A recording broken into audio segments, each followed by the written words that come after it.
Hello, I'm Roderick Walters, and our church is Word Life Christian Fellowship. We've been doing a recent series entitled, Who Am I?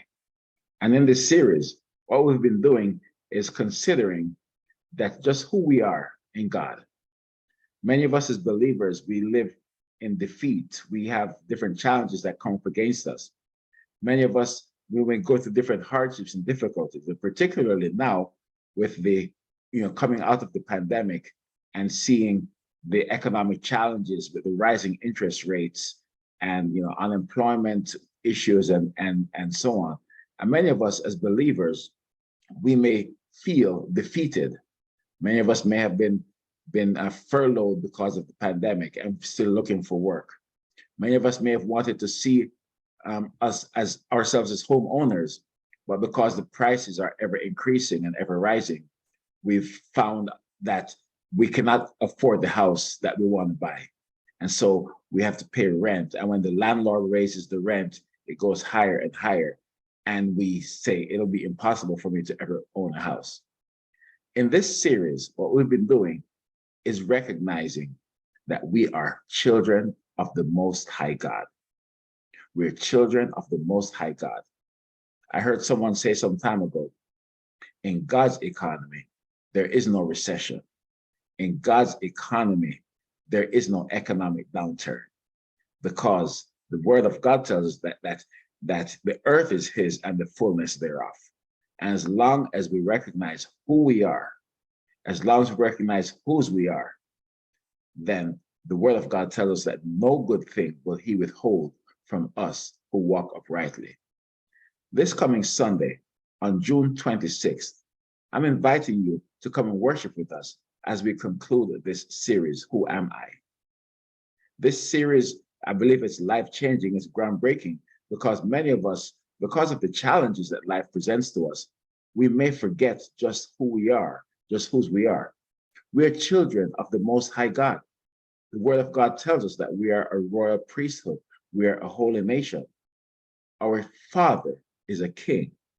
And so because our Father is a king, then we know that we are princes and princesses, and we are joint heirs with Jesus.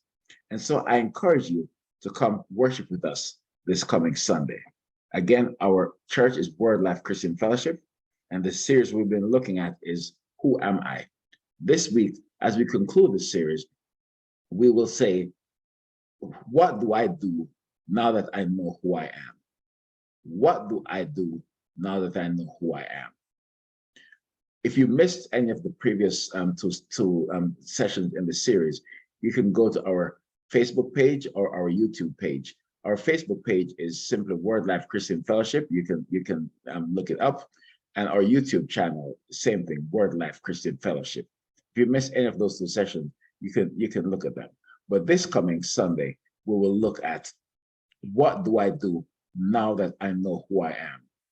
We will not hold our heads down in shame.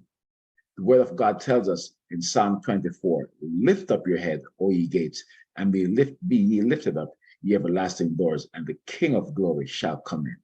Our Father is a king, therefore we should not hold our heads down in shame. The earth is his and the fullness thereof. We meet at 10 a.m. at 10 a.m. Eastern time on Zoom. The meeting ID is 815-4957-4093. Again, 815-4957-4093. And the passcode is 1816210. Again, 1816210. Ours is a loving and a faithful God, and I cannot wait to hear what he has to say to us as we conclude this series. What do I do now that I know who I am? Children of God, let us lift up our heads.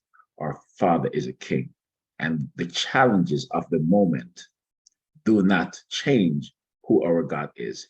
He's the same yesterday, today, and forever.